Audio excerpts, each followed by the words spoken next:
जय हिंद जी, हिंदुस्तान जिंदाबाद। आप देख रहे हैं जेके मीडिया, जम्मू कश्मीर का सबसे तेज मीडिया नेटवर्क। इस वक्त मैं बठिंडी में हूं और देखिए मक्का मस्जिद के पास ठीक मुस्लिम राष्ट्र मंच के को कन्वीनर अली मोहम्मद चीची मेरे साथ हैं और इन्होंने हमसे संपर्क किया है और कह रहे हैं कि भारतीय सेना ने जो भी किया है बहुत अच्छा किया है और पाकिस्तान को सबक सिखाया गया है। क्या कहना चाहते हैं मोहम्मद साहब, बताएं। सर, मैं ये कहना चाहता हूं कि जैसे हमारे हिंदुस्तान ने रात को हमला बोला है जाके पाकिस्तान पर, ये बहुत ही सराहनीय कदम है। और मैं ये कहना चाहता हूं कि पाकिस्तान को ऐसा सबक सिखाना चाहिए कि आइंदा उसकी पीढ़ियां भी याद रखें, क्योंकि जैसे हमारे नहत्ते लोग पहलगाम में मारे गए, जो छोटे छोटे बच्चे अपने बाप के पिता के साथ आए थे और बच्चे ये रोकर ये वापस जा रहे थे कि वो अपने बाप को, अपने पिता को यहाँ पर छोड़ के, हमारा खून उस दिन से बुखला रहा है। हमारे अंदर गम है, गुस्सा है। हमने अपने घर में दो दिन खाना नहीं हमारे घर में पका। हमें बहुत दुख था, मगर मैं मशहूर हूँ और प्रधानमंत्री साहब का, नरेंद्र मोदी साहब का, कि उन्होंने ये अच्छा कदम उठाया और पाकिस्तान पर जो हमला बोला, मैं कहूँ इससे भी डबल हमला बोलना चाहिए। और जम्मू कश्मीर का मुसलमान, अब बल्कि पूरे हिंदुस्तान का मुसलमान और हिंदू भाई सारे एकता के साथ आप पूरे इंडिया आर्मी के साथ खड़े हैं। अगर हमारी शहादत की जरूरत पड़ी तो हमारे बच्चे और हम पूरे मरने के लिए तैयार है, अपने देश के लिए, अपने वतन के लिए, और हिंदुस्तान खड़े हैं। अगर जम्मू कश्मीर के मुसलमानों को जनाब बोला जाए तो हम हमला करने के लिए तैयार हैं।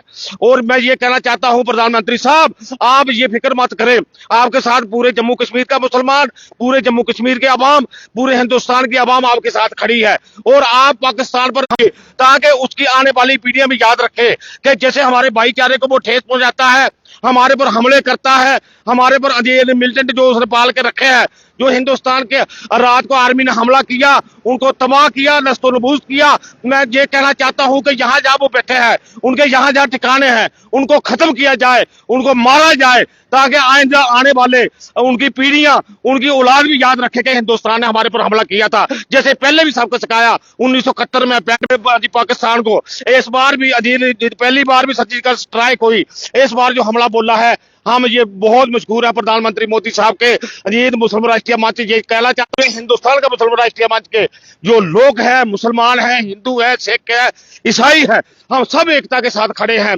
अपने देश के लिए, अपनी आर्मी के साथ जाला पिछाला हम खड़े हैं। इंडिया आर्मी जिंदाबाद, इंडिया आर्मी जिंदाबाद। मैं आपसे एक सवाल पूछना चाहता हूँ, जिस तरह से हमेशा पाकिस्तान पहले हमला करता है फिर इनकार कर देता है, अभी जो भारतीय सेना ने एयर स्ट्राइक रात को जो है जो हमला किया है, लगभग 9 ऐसे आतंकियों के ठिकानों को ध्वस्त किया गया है। हिजबुल मुजाहिदीन हो, चाहे कोई भी लश्कर तैयबा हो, तमाम आतंकी ठिकानों को ध्वस्त किया गया। मैं ये कह रहा हूँ 9 पर किया, 18 पर होना चाहिए, 18 पर 36 पे होना चाहिए। और जैसे जैश मोहम्मद, जैसे हिजबुल मुजाहिदीन, जैसे पता नहीं कौन कौन बन के बैठे उधर, उनको सबको नस्तोनबूद करना चाहिए।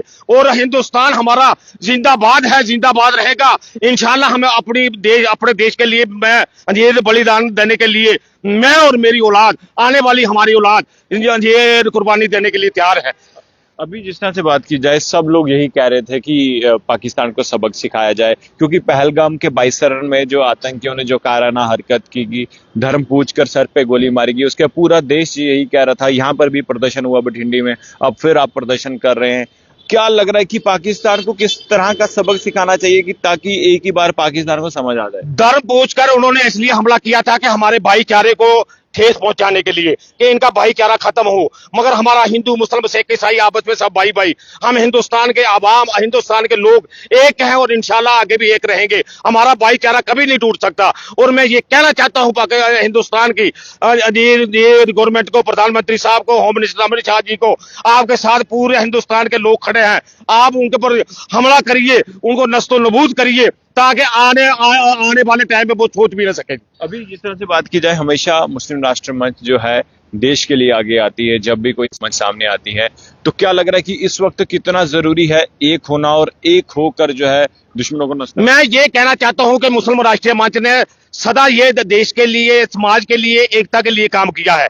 आज भी हम ये अपील करना चाहते हैं कि हिंदू, मुस्लिम, सिख, ईसाई सब एक दूसरे के साथ मिलजुल कर अपने देश के लिए खड़े हो जाएं और पाकिस्तान को सबक सिखाया जाए कि आने वाली उसकी पीढ़ियां याद रखे। और हम ये कहना चाहते हैं कि हमारी यहाँ पर भी जरूरत पड़ रही है ये ब्लड के लिए डोनेट करने के लिए, या किसी भी चीज के लिए हम देने के लिए तैयार है और हम मरने के लिए तैयार है और हमारी औलाद शहीद होने के लिए तैयार है। हम ये कहना चाहते हैं कि पाकिस्तान को सबक सिखाना चाहिए और हमारे भाईचारे को ठेस नहीं पहुंचनी चाहिए।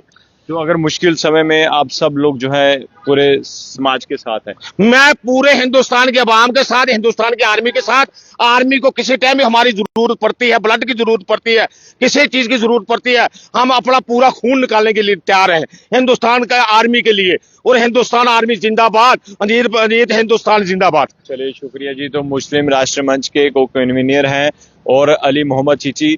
देखिए जिस देशभक्ति जज्बा, देखिए जुनून कितना है। इन्होंने कहा कि हम देश के लिए शहीद हो जाएंगे, हम अपने परिवार को भी शहीद, यानी कि आप समझ सकते हैं कि अपनी कुर्बानी, परिवार की कुर्बानी, यानी कि आप समझ सकते हैं कि कितनी देशभक्ति इनके अंदर है। और इस वक्त बठिंडी में जो है इन्होंने हमें बुलाया कि हम अपनी बात जो है वो रखना चाहता है। जिस तरह से देर रात जो है एयर स्ट्राइक की गई पाकिस्तान के तमाम उन इलाकों पर जहां पर आतंकी जो है ठिकाने थे, और 9 ठिकानों को ध्वस्त किया गया है। और अब हम आपको जम्मू के बठिंडी इलाके से ये तस्वीरें दिखा रहे हैं। अब आपको क्या लगता है, खबर देखकर अपनी राय जरूर कमेंट बॉक्स में रखिएगा। देखते रहिए JKM इंडिया। धन्यवाद, जय हिंद।